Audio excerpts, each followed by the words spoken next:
विनीत विनती को सुन लो हे ब्रजराज कुमार। मेरी इस विनीत विनती को सुन लो हे ब्रजराज कुमार। युग युग जन्म जन्म में मेरे तुम ही बनो जीवनाधार। युग युग जन्म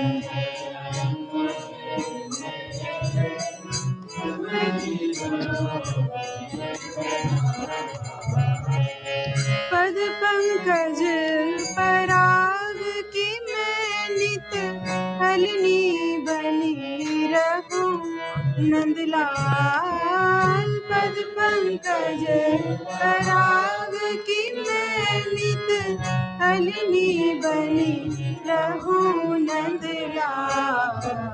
लिपटी रहूं सदा तुमसे मैं कनक लता जो तरुण कमान। लिपटी रहूं सदा तुमसे मैं कनक दासी मैं हो चुकी सदा को अर्पण कर चरणों में प्राण। दासी मैं हो चुकी सदा को अर्पण कर चरणों में प्राण। प्रेम दाम से बंध चरणों में प्राण हो गए धन्य महान। प्रेम दाम से बंध चरणों में प्राण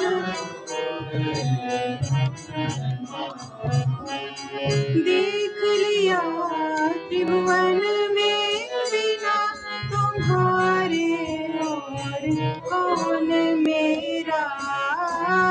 देख लिया त्रिभुवन में बिना तुम्हारे और कौन मेरा। कौन पूछता है राधा कह किसको राधा ने घेरा। कौन पूछता है राधा कह किसको राधा ने घेरा। किस कुल उस कुल दोनों कुल गो कुल में मेरा अपना कौन। इस कुल उस कुल दोनों कुल कुल में मेरा अपना पद कमलों की ये शरण अनन्य गई हूँ। पद कमलों की ये शरण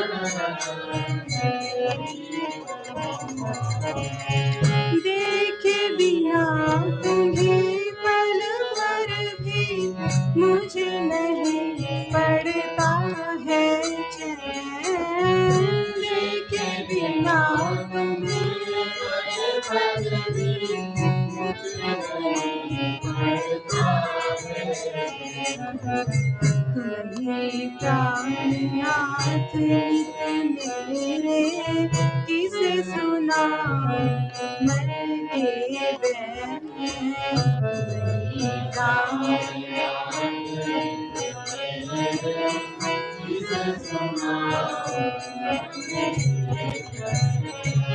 रूपशील गुणहीन समझ कर कितना ही दुखतारो तुम। रूपशील गुणहीन समझ कर कितना ही दुखतारो तुम। चरण धूलि में चरण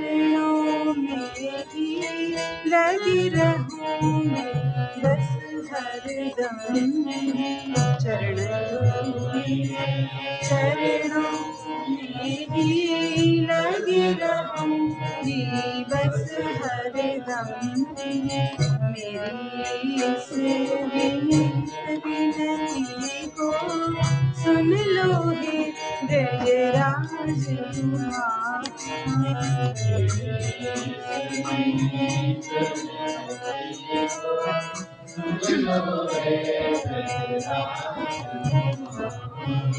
युग युग जन्म जन्म मेरे तुम जीवन जीवन संख्या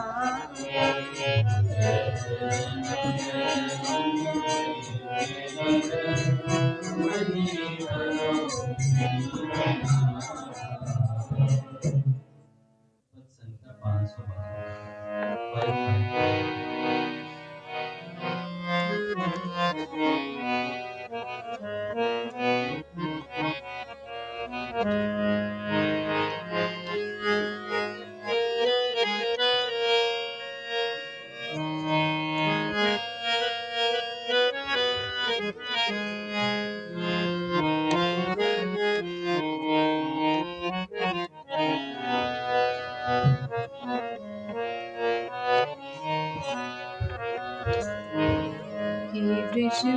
वृषभानुराज नंदिनी अतुल प्रेम रस सुधा निधान। हे वृषभानुराज नंदिनी अतुल प्रेम रस गाय चराता वन वन भटके क्या समझूं मैं प्रेम विधान। गाय चराता वन वन भटके क्या समझूं मैं। ग्वाल बालकों के संग डोलूं खेलूं सदा गंवारूं ग्वाल बालकों के संग डोलूं खेलूं सदा गंवारूं प्रेम सुधा सरिता तुमसे मुझे तक का कैसा मिला। प्रेम सुधा सरिता तुमसे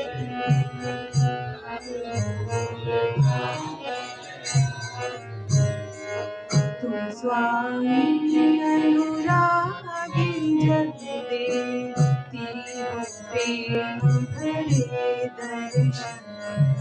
तुम स्वामी अनुरागी जग देती हो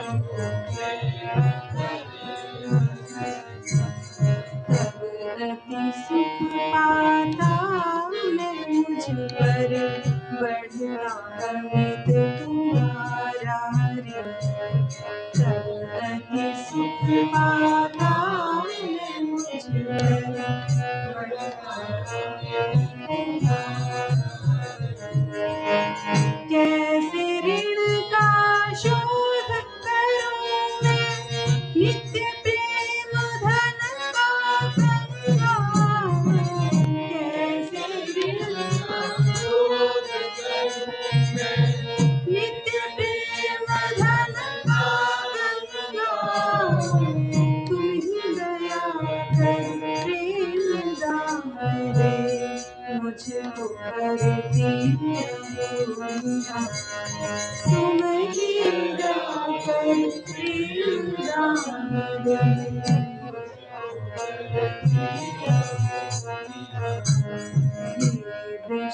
वृषभानुराज नंदिनी अतुल प्रेम रस सुधा निधान। वृषभानुराज नंदिनी अतुल प्रेम रस सुधा निधान। गाय चराता वन वन भटके क्या समझूं मैं प्रेम विधान। गाय चराता वन वन भटके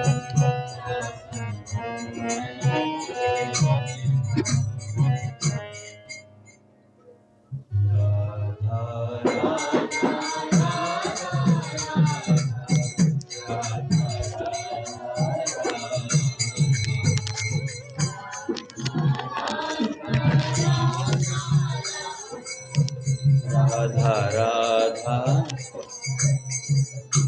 राधा राधा राधा राधा राधा राधा राधा।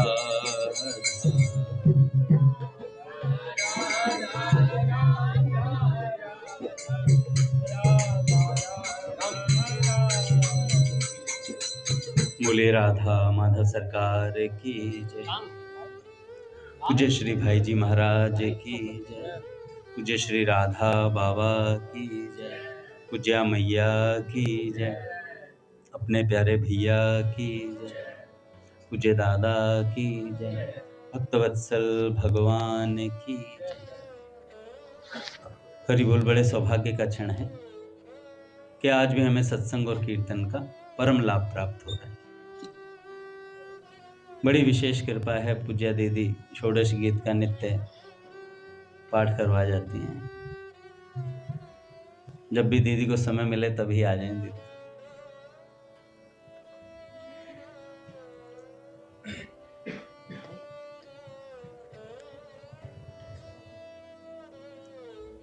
देखो, अपने महापुरुषों की वस्तु को संजो कर रखना।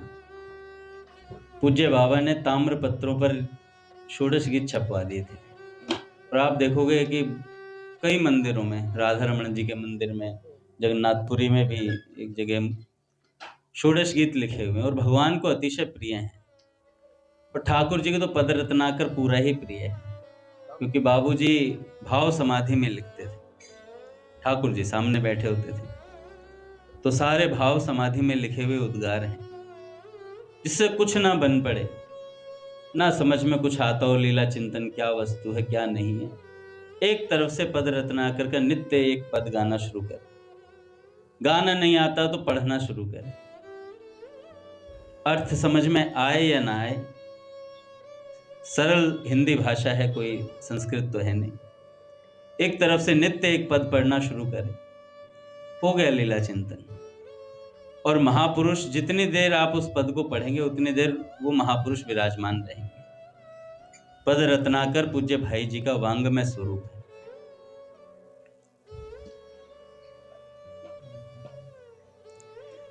महापुरुषों को अपना सिद्धांत बड़ा प्रिय होता है। महाराज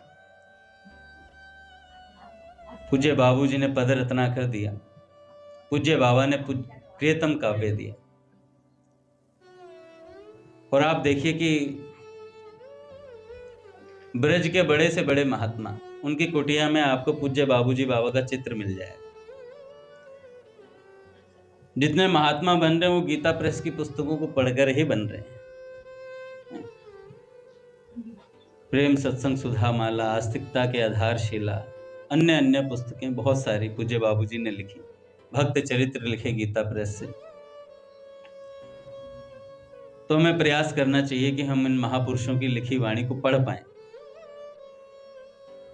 तो उससे क्या होगा, वे महापुरुष हमारे चित्त में विराजमान हो जाएंगे, उनकी कृपा हमारे ऊपर होगी। पहले पूज्य बाबा के कुछ विचार सुनते हैं, फिर एक भक्त का चरित्र सुनेंगे। पूज्य बाबा कहते हैं, उत्साह कभी मत तोड़िए, लेते जाइए श्री कृष्ण का नाम। जीवन को सर्वथा भगवान के चरणों में समर्पित करके निश्चिंत हो जाइए। सब चिंता छोड़कर प्रियतम श्री कृष्ण की चिंता कीजिए। देखो, कुछ भी बदलना नहीं है, कुछ भी बदलना नहीं है। वे जहां जिस रूप में रखना चाहें वहीं उसी रूप में रहिए। केवल मन की गति को बदल दीजिए, केवल मन की गति बदल दीजिए। इस मन ने न जाने कितनी जगह ममता करवा रखी है। इस ममता रूपी बिखरे हुए कच्चे धागे को बटोर लीजिए और उनकी एक मोटी रस्सी बंध लीजिए और उसी मोटी रस्सी से अपने मन को प्रभु के चरणों में बांध दीजिए। इतना ही करना है। भगवान श्री राम यही कहते हैं, जननी जनक बंधु सुतदारा, तनु धनु भवन सुहृद परिवारा, सबके ममता ताग बटोरी, मम पद मन ही बांधि बर डोरी। अस सज्जन मम उर बस कैसे, लोभी हृदय बसई धनु जैसे। मन में बार बार सोचिए, दृढ़ धारणा कीजिए, प्रभु की हम पर बड़ी कृपा है। यह बात केवल किसी के कहने से मान ले, यह नहीं, यह तो वस्तु स्थिति है। कृपा नहीं होती तो हम यहाँ सत्संग में नहीं बैठे होते, कृपा नहीं होती तो हमें भगवान का नाम नहीं मिला होता, और कृपा नहीं होती तो भैया संत नहीं मिले। अति हरि कृपा जाहि पर हुई, पांव देती है मार्ग सोई। तो अति हरि कृपा है, सिर्फ कृपा नहीं है। कृपा तो सब पर है, पूरे संसार सब जीवों पर है, पर अति हरि कृपा जिस पर होते वो भजन करता है, वो भगवान का नाम लेता है, वो भगवान की वाणी सुनता है भैया। तो मन में बार बार सोचिए, दृढ़ धारणा कीजिए, प्रभु की हम पर बड़ी कृपा है। यह बात केवल किसी के कहने से मान ले, यह नहीं, यह वस्तु स्थिति है। प्रभु ने अपनी कृपा का द्वार खोल रखा है।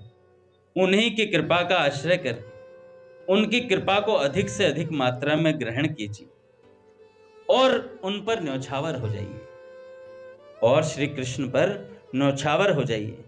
सच मानिए, श्री कृष्ण से अधिक प्यार करने वाला आपको कोई नहीं मिलेगा। श्री कृष्ण से अधिक प्यार करने वाला आपको कोई नहीं मिलेगा। निरंतर आपकी संभाल करने वाला आपको कोई नहीं मिलेगा।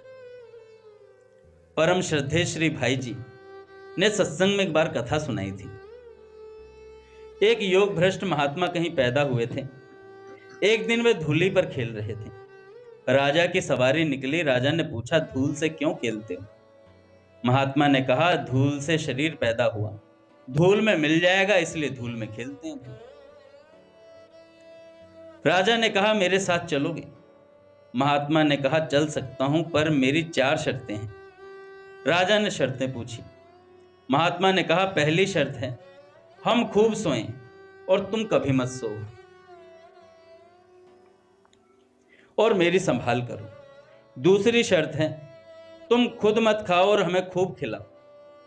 तीसरी शर्त है तुम कोई भी कपड़ा मत पहनो और मुझे पहनने के लिए खूब कपड़ा दो। और चौथी शर्त है तुम बराबर मुझे अपने साथ रखोगे, कभी मुझे अलग नहीं करोगे। राजा ने कहा, यह भी कहीं मानने की शर्तें हैं? आपके सोने पर सो सकता हूं भाई, जैसा खाता हूं वैसा खिला दूंगा। पट खुलेंगे महाराज। श्री राम जय राम, जय जय राम।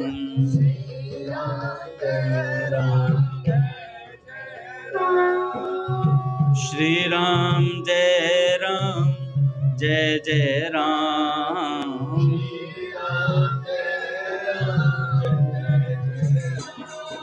श्री राम जय राम, जय जय राम।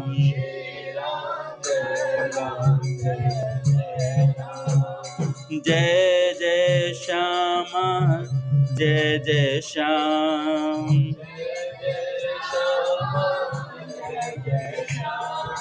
जय जय श्री वृंदावन धाम।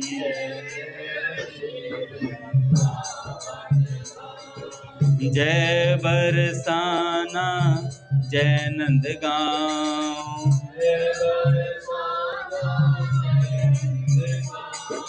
पावन राधे तेरो नाम।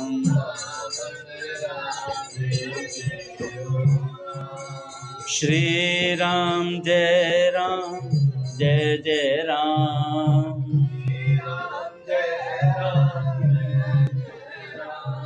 श्री राम जय राम, जय जय राम। श्री राम जय राम, जय जय राम।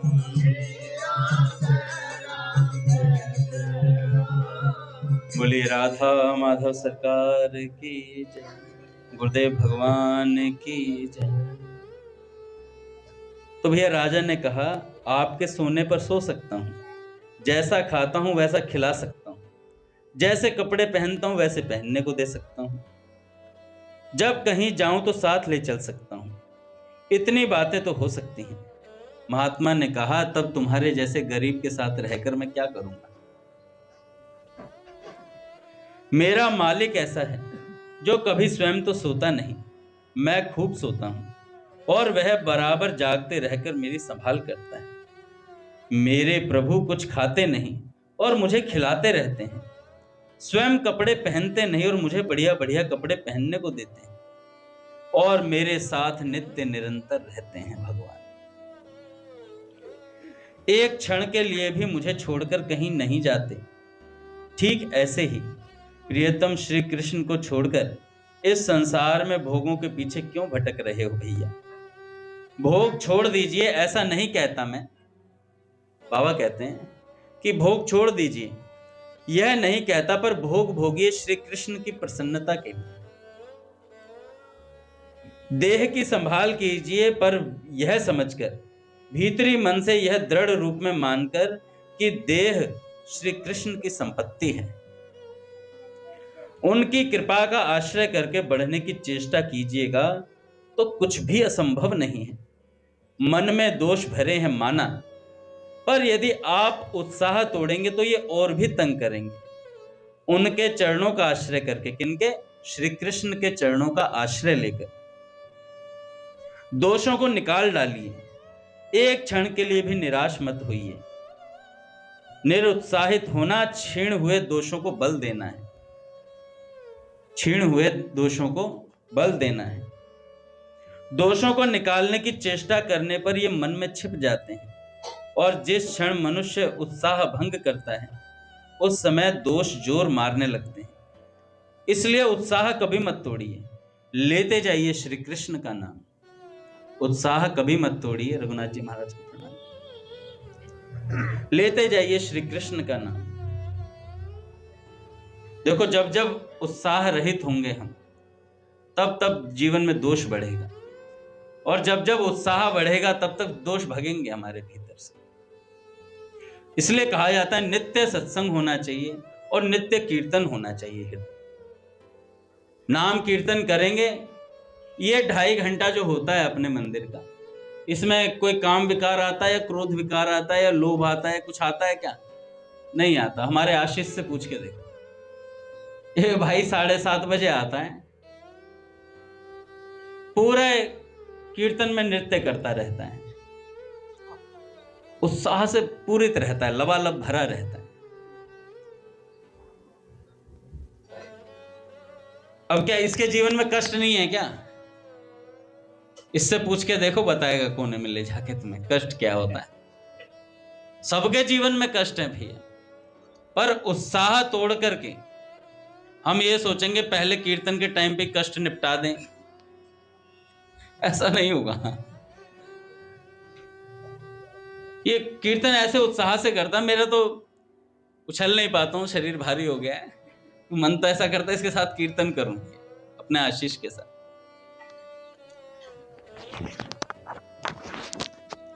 तो उत्साह नहीं छोड़ना चाहिए।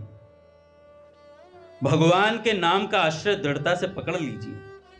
अन्य साधनों का विरोध नहीं करता मैं, सब करें, अच्छी तरह करें, पर आश्रय नाम का पकड़ें।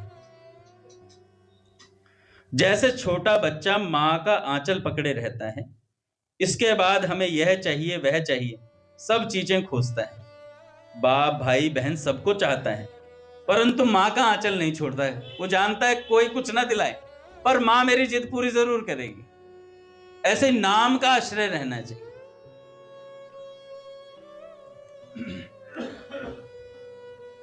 नाम का आश्रय पकड़ लें और इसके बाद सब करें। ऐसा करने पर नाम हमें तार देगा। सभी अच्छे हैं। देखो, सदाचार बहुत अच्छी बात है। कोई बहुत व्यक्ति बहुत सदाचारी है, बहुत अच्छे से बोलता है, बहुत अच्छा व्यवहार करता है, बहुत अच्छी बात है। सदाचार अच्छा है, पर अंतिम समय तक सदाचार सिद्ध नहीं हुआ तो? अंतिम समय तक सदाचार सिद्ध नहीं हुआ तो क्या करोगे? सब चाहते हैं मन वश में हो, पर अंतिम समय तक मन वश में नहीं हुआ तो? बाबा कहते हैं मन वश में नहीं हुआ तो दैवी संपदा के गुण होने आवश्यक हैं, पर अगर मरने तक नहीं आए तो? ध्यान होना बड़ी उत्तम बात है, पर अंत तक ध्यान नहीं सिद्ध हुआ तो क्या करोगे? ऐसे ही सब साधनों की बात है भैया। परंतु यदि नाम का आश्रय पकड़े रहेंगे तो यह नाम हमें तार देगा। और सब साधन में भाव की जरूरत है। भाव होगा तो काम होगा, पर नाम बिना भाव के ही हमारा काम कर देगा।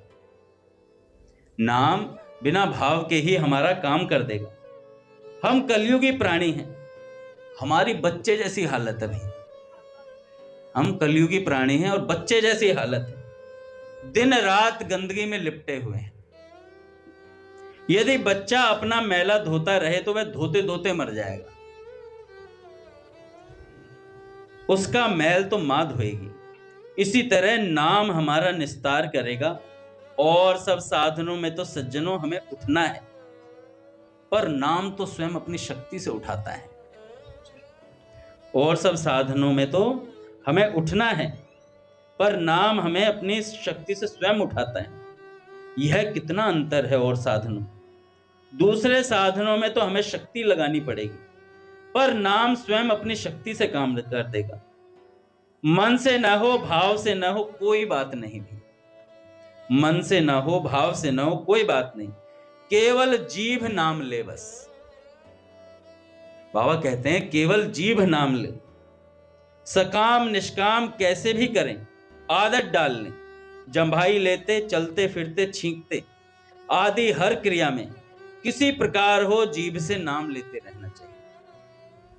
माता देवहूति ने कहा है कि कुत्ते का मांस खाने वाला चांडाल है, पर उसकी जीभ पर भी नाम है तो भैया वो श्रेष्ठ है। उसकी जीभ पर ही नाम रहने की बात है, मन से तो बात ही नहीं कही। मन की तो बात ही नहीं आ रही, जीभ पर नाम रहने की बात है। इस प्रकार जीभ से नाम लेने वाला भी श्रेष्ठ माना गया है। गोस्वामी तुलसीदास जी महाराज कहते हैं, भरोसो जाहि दूसरो सो करो, मेरे तो माए बाप दो आखर। शास्त्र अध्ययन और संत महात्माओं के सत्संग से यही निष्कर्ष समझ में आता है। और एक ही बात है भैया, बड़े बड़े साधनों की बात भले कर लें हम लोग, सचमुच जो नाम का आश्रय छोड़कर दूसरे साधनों में लगते हैं वे प्रायः दोनों तरफ से चले जाते हैं। नाम तो छोड़ दिया और दूसरा साधन सदा नहीं। नाम तो छोड़ दिया और दूसरा साधन सदा नहीं। नाम जप के नियम के संबंध में एकमात्र मेरे हृदय में एक ही बात आती है, लगन रहने पर भगवान उसे अवश्य निभाएंगे। उत्कंठा होनी चाहिए। यदि जप की संख्या पूरी न हो पाए तो इसके लिए मन में सचमुच दुख का अनुभव और भविष्य में प्रभु से प्रार्थना करनी चाहिए कि नाथ अब भूल नहीं होगी मुझसे। ऐसा संकल्प करने से जल्दी कार्य सिद्ध होता है। और एक बात और कहता हूं, बाबा कहते हैं एक बात और कहता हूं, चिंता करना छोड़ दें। चिंता करना छोड़ दें। आशीष तुम्हारे सभी प्रश्नों का उत्तर है इसमें। चिंता करना छोड़ दें। मन नहीं लगता, यह नहीं होता, वह नहीं होता, यों कहना नाम पर अविश्वास करना है। नाम होता है ना बस, बाबा कह रहे हैं नाम होता है ना बस सब ठीक है। दिन भर में एक बार तो नाम ले ही लेते होगे। बाबा कह रहे हैं कि दिन भर में एक बार नाम ले ही लेते होगे। फिर विश्वास कर लें कि ये नाम हमारा उद्धार कर देगा। ये विश्वास कर लें कि ये एक नाम हमारा उद्धार कर देगा। पूज्य काका को प्रणाम। हरि बोल। जी भैया। अभी वापस जाओ, माँ से मिलने, उनका स्वास्थ्य थोड़ा खराब है। जी प्रणाम करने आया था ठाकुर जी को। जी आपके सत्संग। श्री राम जय राम जय जय राम।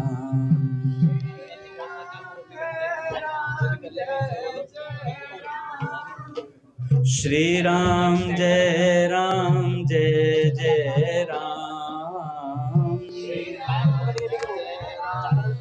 जय जय श्री राम जय राम जय जय राम।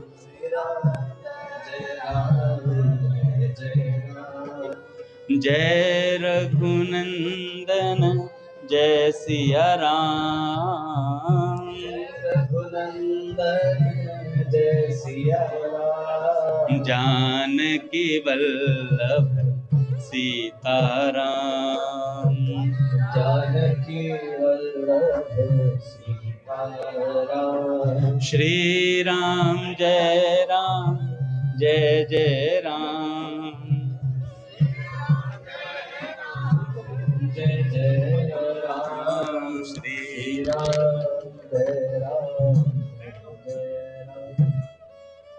ठाकुर जी का जिन्होंने आज मुकुट बनाया थोड़ा इस साइड से। श्री राम जय जय राम।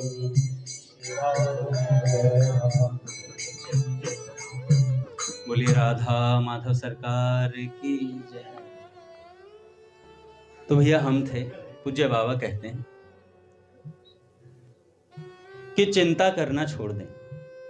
मन नहीं लगता, यह नहीं होता, वह नहीं होता, यों कहना नाम पर अविश्वास करना है। नाम होता है ना बस, तो सब होता है। दिन भर में एक बार तो नाम ले ही लेते होंगे, फिर विश्वास कर ले ये एक नाम ही हमारा उद्धार कर देगा। अक्सर लोग प्रश्न पूछते हैं, महापुरुषों के पास जाने पर प्रश्न याद नहीं आते और उनसे वियोग होते ही वे प्रश्न फिर खड़े होते हैं, क्या करना चाहिए? इसका उत्तर यही है कि महापुरुषों की यही महिमा है। अभी प्रश्न उधेड़ गुण सबके सब अंधकार में ही होते हैं, महापुरुष आ जाते हैं तो प्रकाश हो जाता है, तो सारे प्रश्नों का उत्तर स्वतः मिल जाता है। कई लोग प्रश्न बहुत पूछते हैं, मैं उनको एक ही उत्तर देता हूं, सत्संग में बैठना शुरू करें, सत्संग सुनना शुरू करें, सारे प्रश्नों के उत्तर मिलते चले जाते हैं। अपने आप से ऐसा लगेगा कि आज ये सत्संग हमारे लिए ही हो रहा है।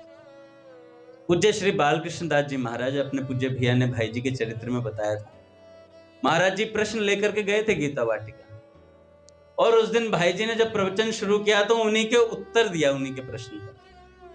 तो ऐसे महापुरुष हमारे हृदय की बात जानते हैं भाई। जो हम वासना कामना लेकर के बैठते हैं वो सब संत भगवान जानते हैं सारे के सब, और उसी हिसाब से हमारे सामने उत्तर आने शुरू हो जाते हैं। तो महापुरुषों के सामने जाने पर अंधकार मिट जाता है, फिर प्रश्न खत्म हो जाते हैं, अंधकार मिट जाता, प्रकाश आ जाता है जीवन में। निरंतर सूर्य के पास रहने वालों को अंधकार का दर्शन ही नहीं होता, उसी प्रकार निरंतर महात्मा का संग करने वाले के मन में कोई शंका नहीं होती। क्यों नहीं होती? निरंतर प्रकाश के पास रहेगा तो अंधकार का अनुभव ही नहीं होगा। और निरंतर कैसे रहे महात्मा के साथ? महात्मा तो एक हैं भैया, उनके सिद्धांतों के साथ रहिए, उनके सत्संग की वार्ताओं के साथ रहना, उनके साथ रहना ही है। भाई जी को हमने नहीं देखा, पर भाई जी का पद रत्ना कर गाते हैं ना, तो उनका संग हो जाता है।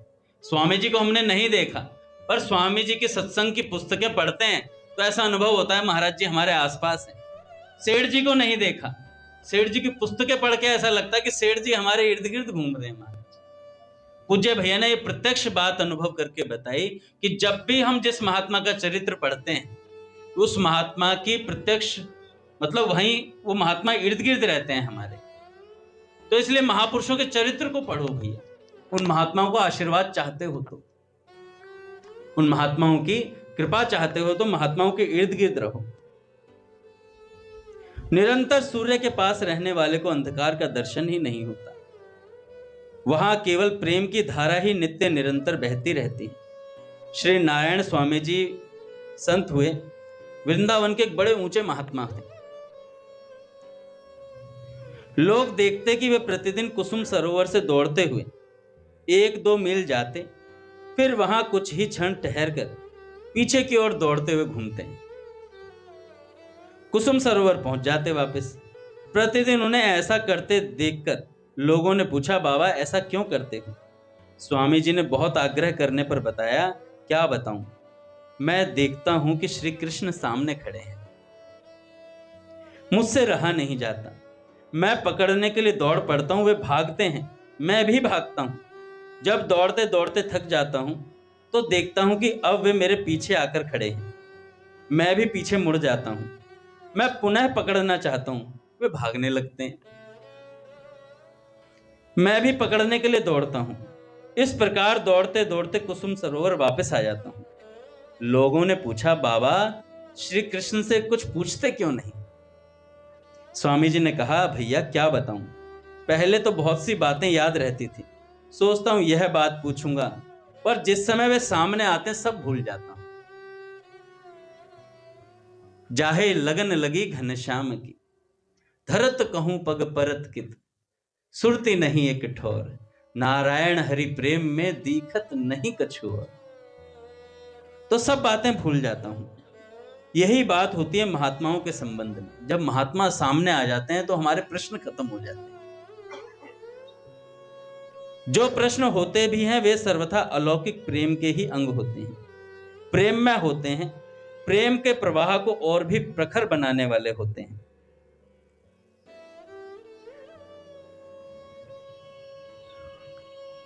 हे नाथ मैं आपको भूलूं नहीं। एक बड़ी सुंदर घटना पूज्य भाई जी लिखते हैं। कलकत्ते के एक सज्जन हुए श्री रूढ़मल जी, जिनका पूरा नाम था रूढ़मल जी गोयनका। बड़े प्रसिद्ध विद्वान थे और भगवत विश्वासी थे। भगवान की लीला से उनके घर में कोई नहीं रह गया था, अकेले बचे थे। यों वे बड़े शौकीन थे और साथ ही बड़े विद्या के व्यसनी थे, मतलब ज्ञान अर्जन करना उनका शौक था, समझ लो। संस्कृत के विद्वानों को उनके यहां बड़ा आश्रय मिलता था। वे अपने बड़तल्ला स्ट्रीट के मकान में रहते थे कलकत्ते में। उन दिनों कलकत्ते में प्राय प्रतिवर्ष प्लेग की महामारी आया करती थी और बड़ा विनाश होता था। रूढ़मल जी भी प्लेग से आक्रांत हो गए, बहुत तेज बुखार हुआ और दोनों ओर गिल्टियां थी, घर में और कोई था ही नहीं। उनके एक विश्वस्त सेवक थे, वो उनकी सेवा करते थे, वो सज्जन, वे ही सब देखभाल करते थे। उस समय डॉक्टर सर कैलाश चंद्र बोस का कलकत्ते में बड़ा नाम था, बड़े डॉक्टर थे। उन्हें लोग विधाता कहते थे, उन डॉक्टर को विधाता कहते थे लोग। वे बड़े सफल चिकित्सक थे, दूर से ही देखकर रोग का निदान कर देते थे। ऐसा माना जाता था गोयनका परिवार में वे घरेलू डॉक्टर थे। संध्या के समय वे रूढ़मल जी को देखने आए और कह गए कि इनको सन्निपात हो गया है, रोग असाध्य है और रात्रि को किसी भी समय इनके प्राण जा सकते हैं। मतलब इतने बड़े डॉक्टर थे, अगर उन्होंने कह दिया कि ये जाएंगे तो लोग समझ जाते थे अब ये मरने वाले हैं, फाइनल है इनका आज। तो जो रूढ़मल जी थे वो सब सुन रहे थे, ध्यान से, बड़े गौर से सुन रहे थे। डॉक्टर कैलाश चंद्र के लौट जाने के बाद उन्होंने अपने सेवक से गंगा जल मंगवाया, उससे शरीर पहुंचकर कपड़े बदले और एक भगवान श्री कृष्ण का बड़ा सुंदर चित्र लिया, उसको पलंग पर अपने सामने रखवा लिया और चारों तरफ तकिए लगवाकर वे बैठ गए। सेवक से कहा, तू किवाड़ बंद कर ले और बाहर बैठ जा। डॉक्टर साहब रात को प्राण त्याग की बात कह ही गए हैं कि भैया रात में प्राण छूटेंगे, तो रात में प्राण छूट गए तो तू आ जाना अंदर 4 बजे, ठीक है? प्राण रहेंगे तो मैं आवाज अपने आप दे दूंगा तुझे, तब किवाड़ खोल देना, नहीं तो सवेरे किवाड़ खोलकर परिवार के अन्य लोगों को सूचना दे देना, वे अंतिम संस्कार की व्यवस्था कर देंगे। सेवक ने आज्ञा अनुसार बाहर से किवाड़ बंद कर दिए। सुबह 4 बजे उन्होंने आवाज देकर किवाड़ खुलवाए नौकर से और सेवक से कहा कि मेरा शरीर स्वस्थ है, ब्राह्मणों को भोजन करवाना है, ब्राह्मणों की व्यवस्था करो।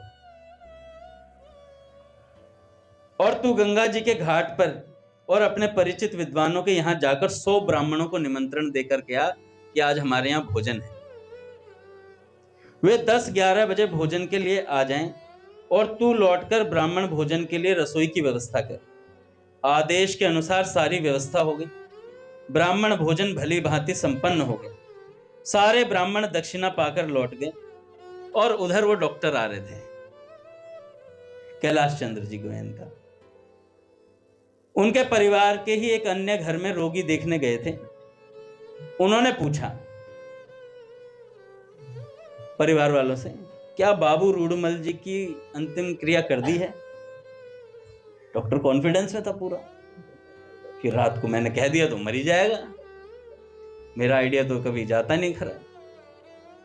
तो पूछा रूडमल जी का दाह क्रिया हो गई है क्या, और आप लोग कब वापस लौटे वहां से अंतिम संस्कार करके?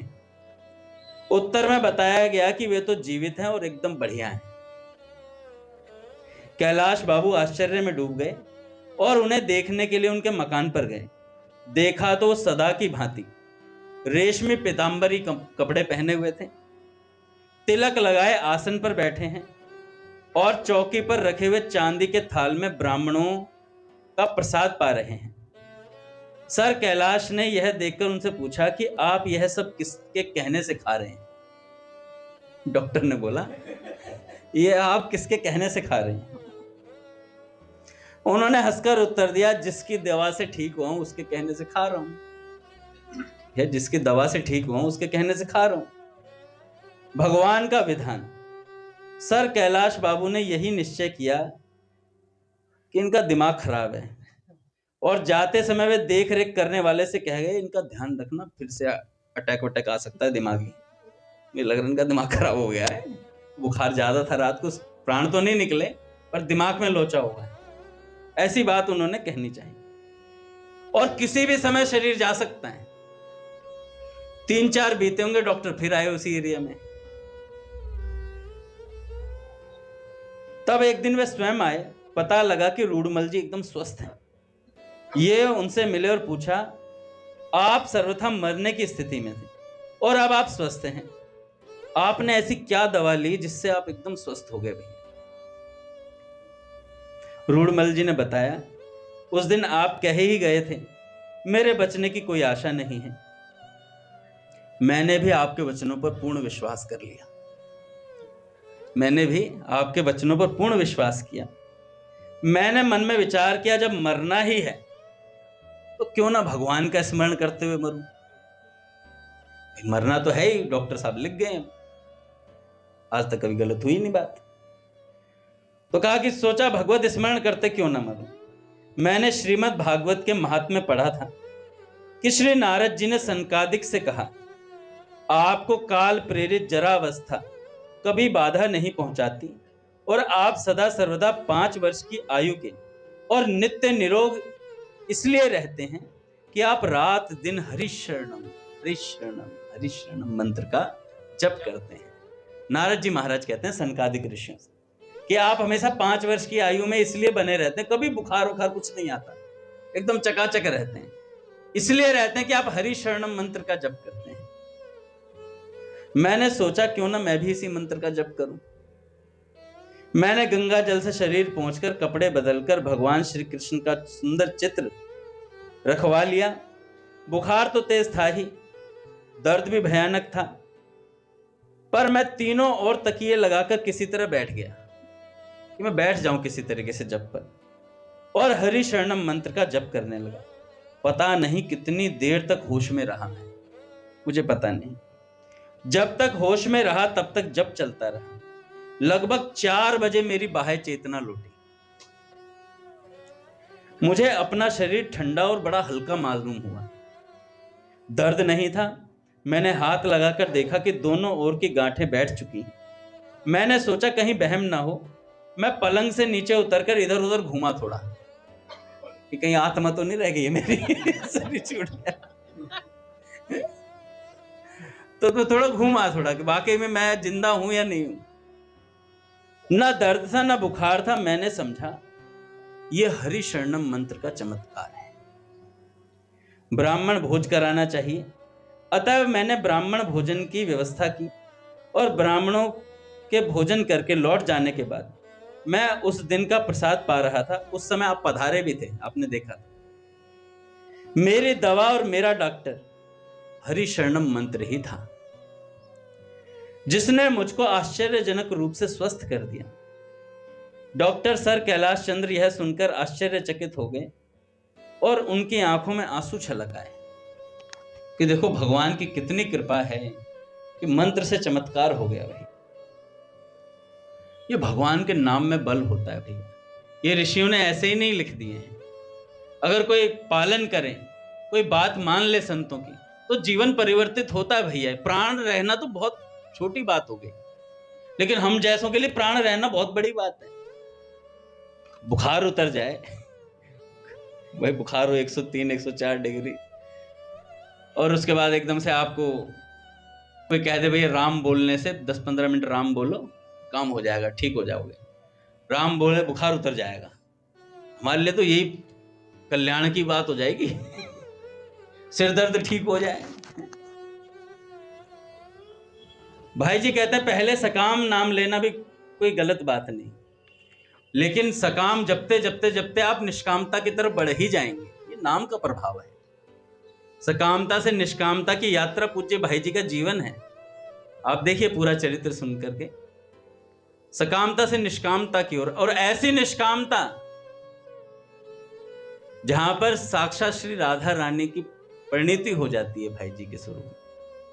श्री जी स्वयं उतर आती है, श्री कृष्ण स्वयं उतर आते हैं। ऐसा चिंतन, ऐसा प्रगाढ़ चिंतन,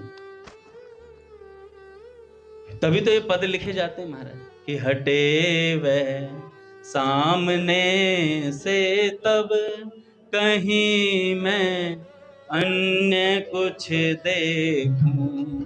हटे वह सामने से तब कहीं मैं अन्य कुछ देखूं। सदा रहता बसा मन में तो कैसे अन्य को लेखूं।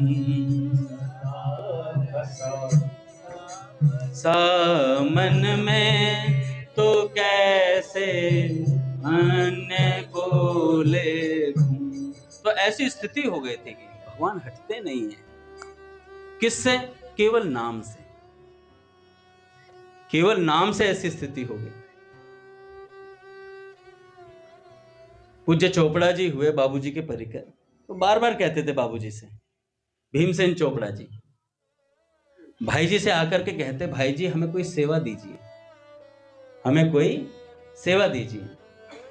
भाई जी हर बार टाल देते।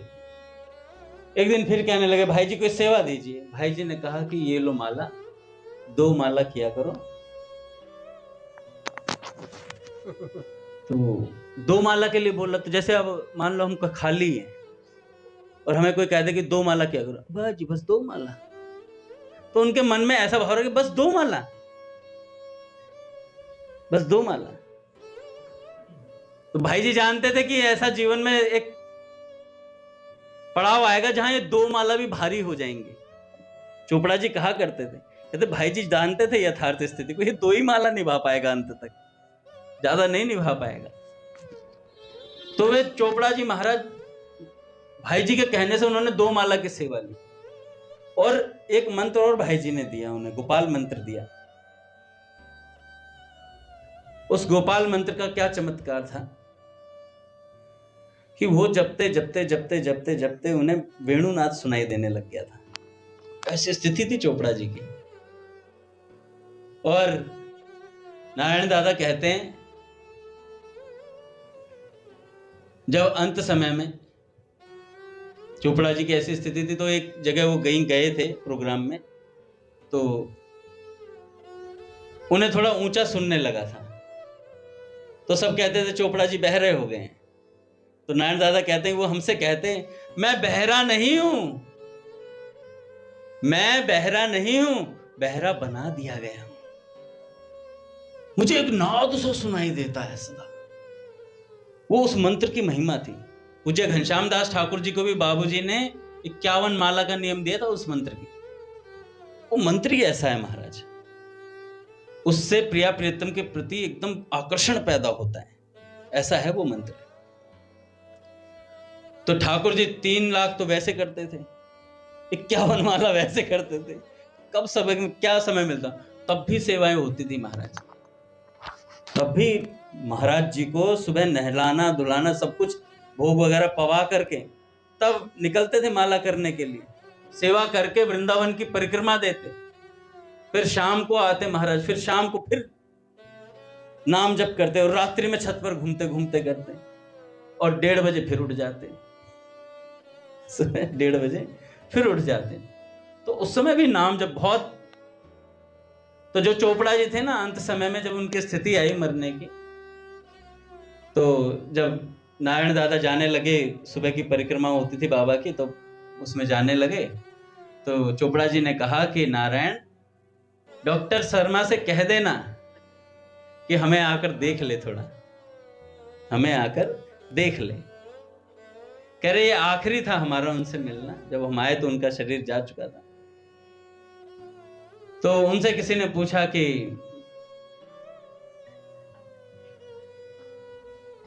अब ये जीव उत्तरायण की प्रतीक्षा कर रहा है, तो उन्होंने, किसी ने बोला उनसे, क्या आप भीष्म पितामह हो? क्या आप भीष्म पितामह हो, उत्तरायण की प्रतीक्षा कर रहे? चोपड़ा जी ने कहा कुछ ऐसा ही समझ लो, कुछ ऐसा ही समझ लो। तो भैया उस मंत्र का ऐसा प्रभाव था। आज मैं एक संत की वाणी सुन रहा था, तो उन्होंने कहा कि देखो हम नाम जप करते हैं, पर जब गुरुजन विशेष रूप से कुछ नाम दे देते हैं जपने के लिए, तो उन गुरुदेव की शक्ति भी आ जाती है उस नाम के भीतर। नाम का अपना प्रभाव तो होता ही होता है, फिर उसके साथ उन सिद्ध महात्मा की वाणी भी जुड़ जाती है, उनका प्रभाव भी जुड़ जाता है, तो फिर और कल्याणकारी हो जाता है भैया। इसलिए संतों से हमें कोई बात पता चले, ये जो हम बातें सुन रहे सब संतों की तो बातें हैं, इनको सुनेंगे, नित्य सुनेंगे, निरंतर सुनेंगे, नित्य आस्वादन करेंगे, तो निश्चित बात है जीवन परिवर्तित होगा। और नहीं भी होगा ना, तो विषय भोग जब सामने आएंगे तो मन इस उत्तर देने लायक हो जाएगा, इतना काम हो जाएगा कि ये गलत है और ये सही है। आपके अंदर इतनी सामर्थ्य आ जाएगी। बोलिए भक्तवत्सल भगवान की जय। आरती करते हैं।